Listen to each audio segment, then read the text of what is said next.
जय भीम, मैं उमेश करुणा और आज हम इस वक्त हैं मेरठ में आज़ाद समाज पार्टी काशीराम जी का कैडर चल रहा है, जहां पर कैडर को सतीश बोध जी दे रहे हैं। जी सतीश जी, इसमें आपसे हम ये पूछना चाहेंगे कि आप अचानक आज़ाद समाज पार्टी के साथ कैसे? असल में मैं पिछले 20 सालों से मिशनरी काम कर रहा हूँ। बाबा साहब डॉक्टर भीमराव अंबेडकर के बताए रास्ते पर चल रहा हूँ, उस विचारधारा का प्रचार प्रसार कर रहा हूँ। तो मुझे कहीं ना कहीं ऐसा महसूस हुआ कि आज़ाद समाज पार्टी और उनके राष्ट्रीय अध्यक्ष भाई चंद्रशेखर आज़ाद जी जो है मिशन को आगे बढ़ाने का काम कर रहे हैं। जैसे चाहे हाथरस वाली घटना हो, चाहे अलीगढ़ वाली घटना हो, चाहे कासगंज वाली घटना हो, हर घटना को पता चलते ही वो घर जाते हैं और पीड़िता से मिलते हैं और उनके लिए लड़ाई लड़ते हैं। तो ऐसा लड़ाई लड़ने वाला नेता मैंने तो कभी देखा नहीं कि जो बहुजन समाज का ऐसा नेता जो पूरे बहुजन समाज को अपना परिवार मानता हो और निकल के सीधा परिवार की मदद करने के लिए जाता हो, ऐसा नेता मैंने नहीं देखा। तो मेरे हृदय ने ये निर्णय लिया कि ऐसे नेता का हमें साथ देना चाहिए ताकि बहुजन की जो राजनीति है वो केवल राज्य सरकार तक सीमित ना रहे, वो केंद्र तक जाए। और यकीन जानिएगा, मेरा को पूरा आत्मविश्वास है, भरोसा है कि अगर इसी तरह से पार्टी के कार्यकर्ता काम करते रहे तो हम केवल राज्य में नहीं, हम केंद्र में भी सरकार बनाएंगे। जी। और सतीश जी, जैसे कि ईवीएम को लेकर जो चल रही थी लड़ाई, हाँ, ईवीएम की जो लड़ाई है वो अभी भी जारी है और ईवीएम को लेकर के जिस तरह से मंच पर हम बात कहते थे, तो यहाँ हमें अपनी बात कहने का पूरा मौका मिल रहा है, तो हम वो बात जरूर कहेंगे।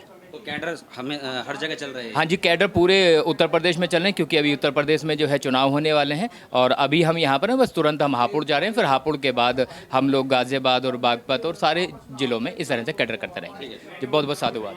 आज़ाद समाज पार्टी कांशीराम के जिला अध्यक्ष सुरेंद्र रसौती जी, जो आज एक कैडर हुआ, क्या उम्मीद लग रही है इससे? इस कैडर से कैडराइज तो हम काफ़ी समय से बहुत लोगों के कैडर सुने हैं, कैडराइज हैं। और हमारे आज की जो एक दिवसीय कैडर कैंप के वक्ता रहे हैं सतीश बोध जी, उनके कैडर से हमारे जनपद मेरठ के सम्मानित पदाधिकारियों ने उसे बहुत अनुशासन में रहकर सुनने का काम किया।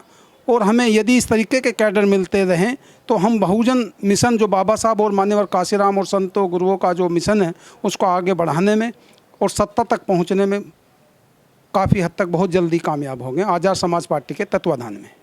जो सतीश बोध जी है, ये कैडर को जो संचालक कर रहे हैं इस समय, तो पूरे यूपी में करेंगे? जी, जो राष्ट्रीय अध्यक्ष जी का आदेश होगा, इसमें मैं जिला अध्यक्ष के उससे नहीं कह सकता, जो हमारे राष्ट्रीय अध्यक्ष जी चंद्रशेखर आज़ाद जी का जो निर्देश होगा वो उनका है। जी, करीबन 300-400 लोग थे कैडर में, जो हमने देखा महिलाएं भी थी, और सतीश बोध जी ने इस ढंग से समझाया कि लोगों में काफ़ी क्रांति पैदा हुई, एक नया जोश पैदा हुआ। जी, इस चीज़ को देखते हुए लग रहा है कि सतीश बोध जी सही तरीके से हैंडल कर रहे हैं। जी, बिल्कुल बिल्कुल, उनका ढंग भी अच्छा लगा। ढंग भी है समझाने का। और सब लोगों ने जब सुनने, बिल्कुल एक अनुशासन में रहकर चुपचाप सुनने का काम किया, तो हमें लगता है कि बहुत अच्छा, और लोगों ने उस पर अमल भी करेंगे। जो हमारे पदाधिकारी हैं वो उस पर अमल करने का काम करेंगे। मेरा नाम डॉक्टर ओम प्रकाश है और आज़ाद समाज पार्टी जनपद मेरठ का मैं मुख्य जिला प्रभारी हूँ। तो आज कैडर वर्ष में आपकी क्या जिम्मेदारी थी? कैडर के कार्यक्रम का संचालन मैंने किया है। जिम्मेवारी तो ये थी कि हम सब, चूँकि हम जिले के पदाधिकारी हैं, तो जिले के जो हमारे पदाधिकारी हैं, विशेष रूप से विधानसभाओं के, जनपद की कमेटी, उन सब लोगों को यहाँ बुलवाने के लिए हमने व्यवस्था की थी। इस कार्यक्रम की सारी व्यवस्था हम लोगों ने की है और मैं समझता हूँ कि बहुत ही सफल कार्यक्रम ये रहा है। आज आज़ाद समाज पार्टी के माध्यम से आदरणीय भाई सतीश चंद्र बोध जी के द्वारा जो कैडर दिया गया है वो निश्चित रूप से बहुजन मिशन को आगे बढ़ाने का काम करेगा। हालांकि हम बहुजन मिशन के बहुत पुराने कार्यकर्ता हैं। बहुजन समाज पार्टी में 28 साल काम किया है और यहाँ पिछले 3 वर्षों से भीम आर्मी और आज़ाद समाज पार्टी में मैं काम कर रहा हूँ।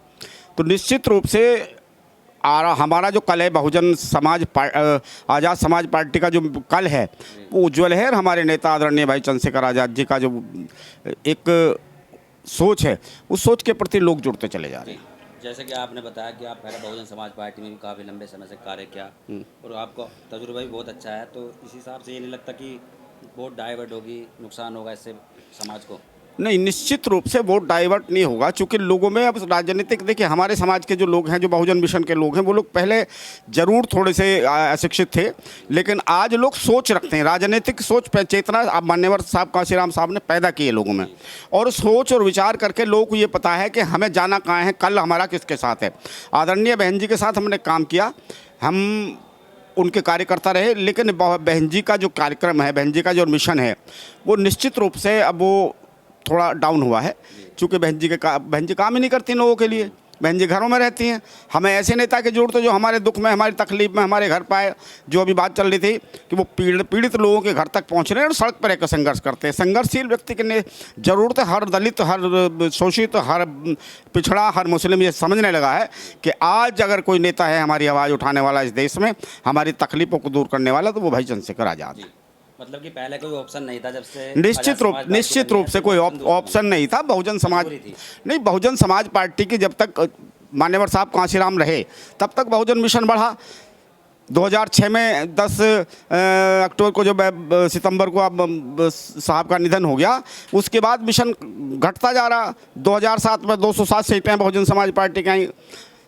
2009 के 22 MP आए, उसके बाद 12 में हमारे 80 MLA रह गए, 2014 में 0 MP रह गए, 2017 में 18 MLA रह गए।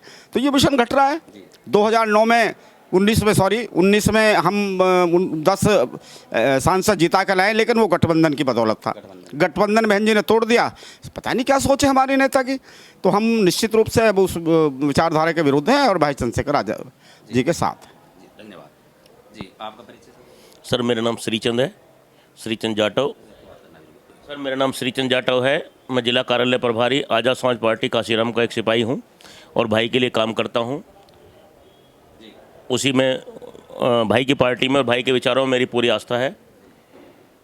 पहले होता था जी कि हमारे देश में नेताओं की कमी नहीं है, हमारे देश में नीति की कमी नहीं है। कमी थी हमारे नेताओं की नीयत में, उनकी नीति में। अब हमें ऐसा नेता मिला है जिसकी नीति भी साफ़ है और नीयत भी साफ़ है और हमारे समाज का काम कर रहे हैं और हम उनका कंधे से कंधा मिलाकर साथ देंगे। जो हमसे बन पड़ेगा समाज के लिए काम करेंगे। एक होता है हाथ, एक होता है हथियार। हम भाई को सरकार के रूप में हथियार देंगे कि वो समाज की बुराइयों को काटने का काम करे और हमारे दबे कुचले लोग, जैसे भाई आवाज़ उठा रहे हैं, किसी से बलात्कार होता है, कहीं कोई दुर्घटना होती है, भाई उसके लिए जान लड़ा देते हैं। सरकार बना के हम उनके हाथ में वो हथियार देंगे कि हमारे समाज के दबे कुचले लोगों का वो सहारा बने हैं और वो उसके लिए आज भी संघर्ष कर रहे हैं। जय भीम। आपका परिचय? मेरा नाम राजेश गौतम है और आज़ाद समाज पार्टी काशीराम में जिला महासचिव के पद पर हूँ। जी। मेरठ से हो आप? मेरठ से हूँ जी। तो आप जो कैडर हुआ था, इसमें क्या जिम्मेदारी थी आपकी? कैडर में ये जिम्मेदारी है कि लोगों को जागरूक करना भाई के विचारों से और उनकी जिम्मेदारी का एहसास कराना कि उनका क्या काम है, जिससे जो है बहुजन समाज के मिशन में आप वो साथ दे सके आज़ाद समाज पार्टी। जी। तो इसमें आप तन मन धन से साथ हो? तन मन धन से साथ हूँ। और आपके जो पूरा परिवार तो लगता है आपको कि 2022 में टक्कर पूरी है? हाँ, 2022 में। जी। और ये यूपी में सरकार हमारे समर्थन के बगैर नहीं बनी। जी। मेरा नाम ब्रजमोहन सिंह एडवोकेट जी। और प्रदेश कोर कमेटी का सदस्य हूँ। जी। आज़ाद समाज पार्टी। आज़ाद समाज का जी। तो जो आज ये कैडर हुआ, इस कैडर से क्या लगता है? देखिए, इस कैडर से हम बहुत प्रसन्न है और हमने तो शायद पहली बार ऐसा कैडर प्राप्त किया है। सतीश बोध जी ने जो कैडर हमें दिया है उससे हमें बहुत सीखने को मिला है और मैं समझता हूँ अगर इसी उनके कहने के अनुसार हम चले तो वो दिन दूर नहीं है कि जो सत्ता हमारे हाथ में ना हो।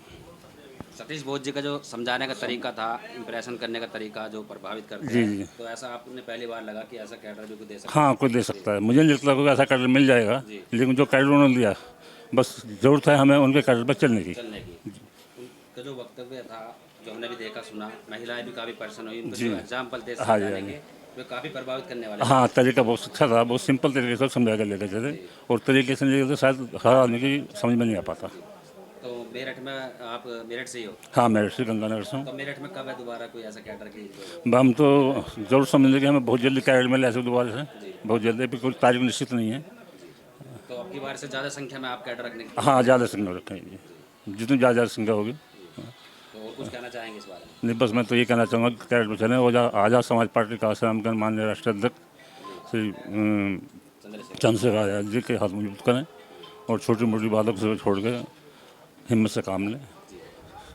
बाकी अरेंजमेंट भी बहुत अच्छा था जो हमने देखा, यहाँ पर व्यवस्था अच्छी थी, अनुशासन भी अच्छा था। तो इस हिसाब से लगता है कि बहुत ही अच्छे तरीके से अनुशासन दिखाते हुए कार्य कर रहे हैं। और 2022 नज़दीक है, 2022 के चुनाव को लेकर जो तैयारी है, इससे लगता है कि आज़ाद समाज पार्टी में काफ़ी एक उम्मीद दिख रही है। धन्यवाद। अगर आप चाहते हैं गरीब हर वंचित इंसान की आवाज आप तक पहुंचे तो हमारे चैनल को सब्सक्राइब करें और बेल आइकन का बटन दबाना ना भूलें। देखते रहिए बहुजन न्यूज।